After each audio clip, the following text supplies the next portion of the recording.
Even though I live in a 6x12 cargo trailer conversion that I could drag around with me, I like to go car camping all summer in my Jeep because it's got four-wheel drive and I can get places I could never drag this trailer. We've all seen them 100 times on YouTube. Bug sprayer showers.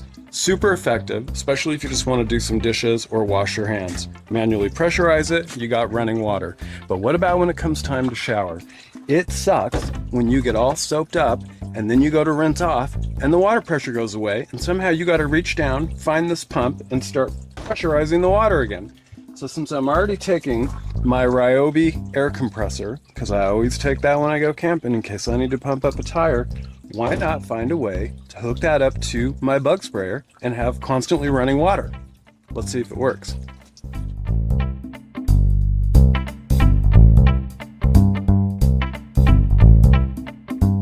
So for this project, I got a new bug sprayer, 2-gallon, and I got one with a pressure relief valve just to be safe, because if I were to set the PSE wrong on my air compressor because it auto shuts off, or it just didn't shut off, I don't want this blowing into bits and sending shrapnel all over my campground, especially into me.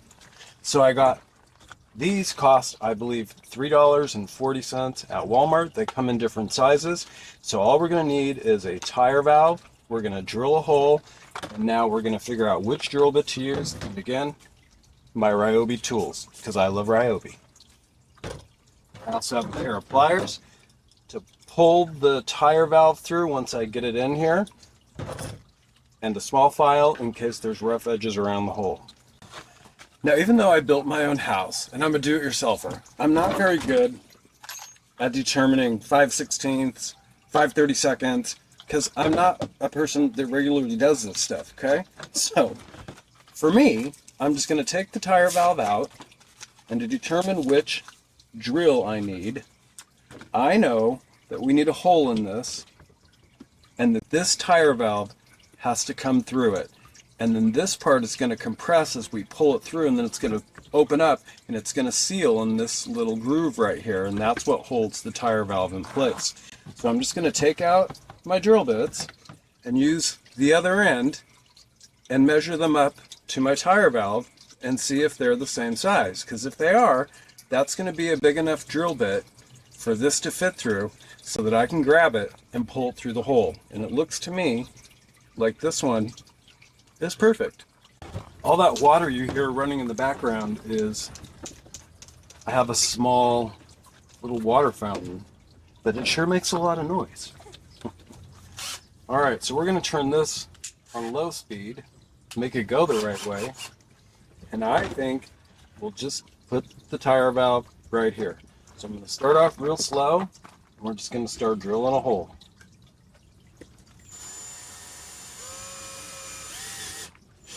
Easy breezy, look at that.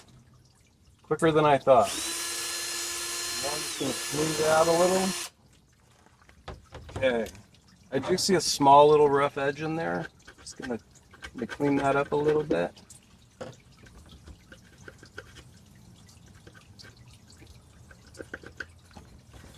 Alright, now let's see if we can get the tire valve through. This is going to be the trickiest part, is reaching through this. And I like these wide mouth bug sprayers for camp showers, because when you're pouring hot water, and I heat it on the stove, it's hard to just get it in this little hole when that's all you have. But if you have the wide mouth ones, it's easier not to spill the water, in my opinion.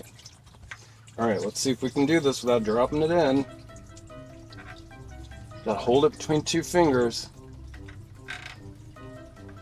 Alright, let's try it a different way here. This is definitely going to be the hardest part, especially if you got fat fingers. Oh.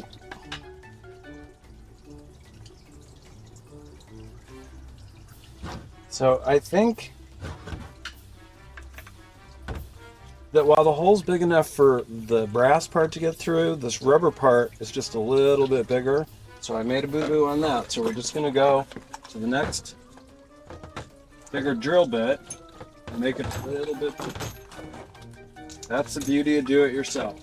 You don't really know what you're doing now, do you?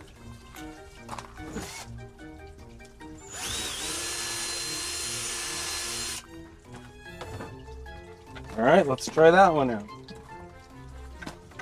And since all these tire valves, they come in different sizes, you're just going to have to determine the drill bit that works on the one that you get if you try this project.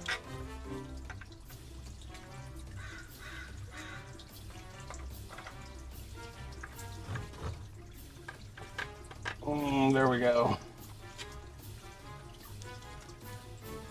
Okay, I got it out enough because what I don't want to do is grab the threads because I'm still going to have to get my air compressor to screw onto those, so I don't want to screw any of these up.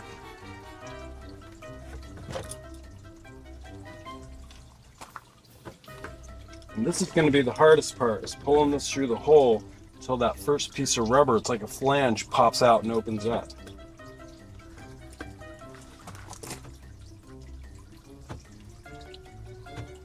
Dang, that was super tough.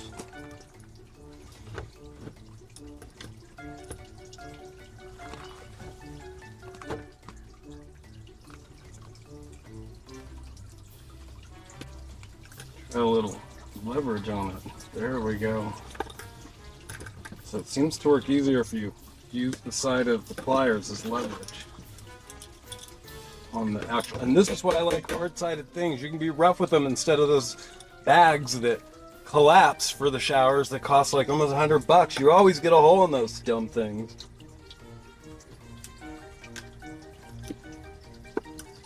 All right. Our valve is installed.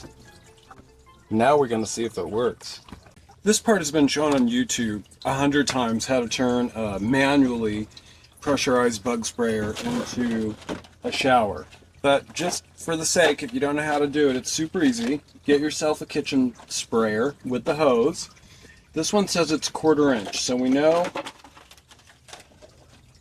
that that's going to be 1/4 inch. What you don't know is that all these bug sprayers, they all come with this attachment at the end that screws on, but they come with different size hoses. Like I have one I use inside of my tiny house to move the water from the ground up to my gravity-fed shower, and the hose is much bigger than this one.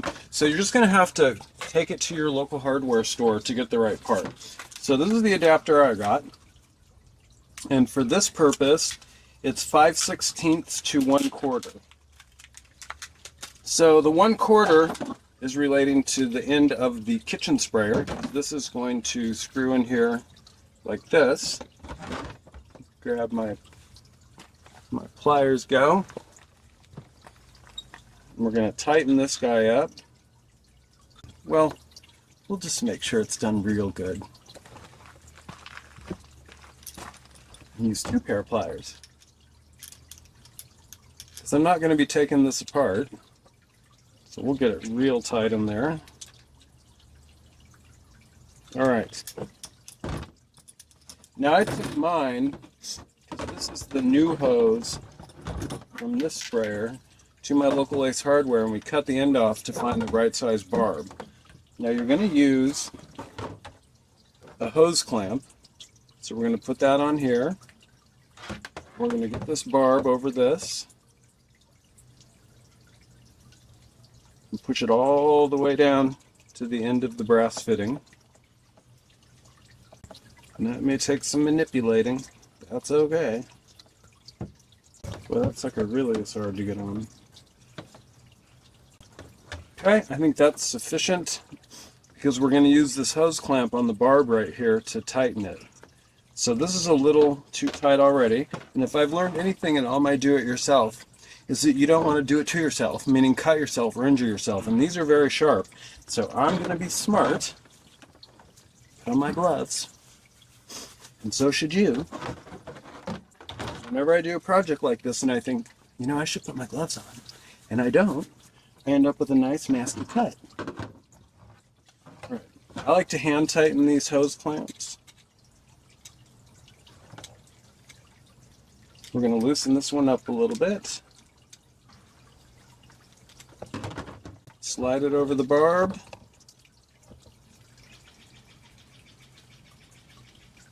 There you go. And tighten it up real good.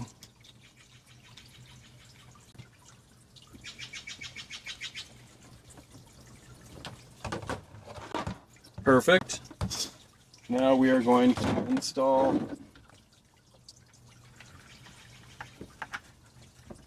the bug sprayer end. Get that tightened real tight. I already tightened this. So the beauty of this is that I can still manually pressurize it for little jobs, but now I can have constantly running water for my shower. We already got water in here. I rinsed out all the debris from drilling the hole, water up to here. Got our shower connected. The moment of truth. So these can go up to, usually use them between 30 and 50 psi to spray pesticide. I'm just going to put it to 20 psi for our test, and we'll see how that works. Now, these modern portable air compressors like mine, when I turn it on, it'll either point to an airbed, which means it's constantly running, or it'll point to the tire, which means I can set a PSI, and once I set that PSI, it'll shut off when it reaches that. So we're just going to set it, and see mine goes down to very low increments, like 1. It goes one at a time, 6, 7, 8, 9, 10. I'm going to put it at 20. Let's put it at 30. Let's be adventurous. So now I have it set at 30. Once it reaches that, it's supposed to shut off. So let's see what happens. Always keep your dust covers on.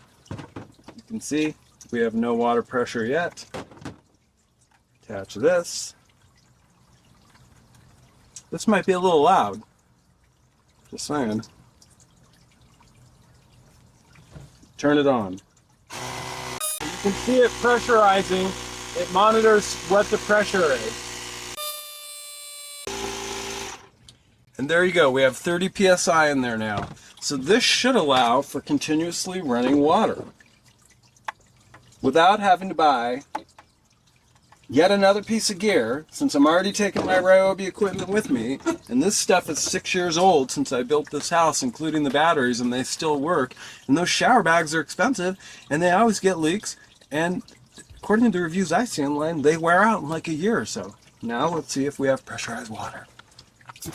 Oh, it's super cool. So I just did a quick experiment on that new camp shower I made with the Ryobi air compressor. I typically use 1.5 gallons of water when I'm doing a camp shower, so that's how I filled it up. I pressurized it this time instead of 30 to 50 psi, and it was able to empty the entire sprayer with one pressurization.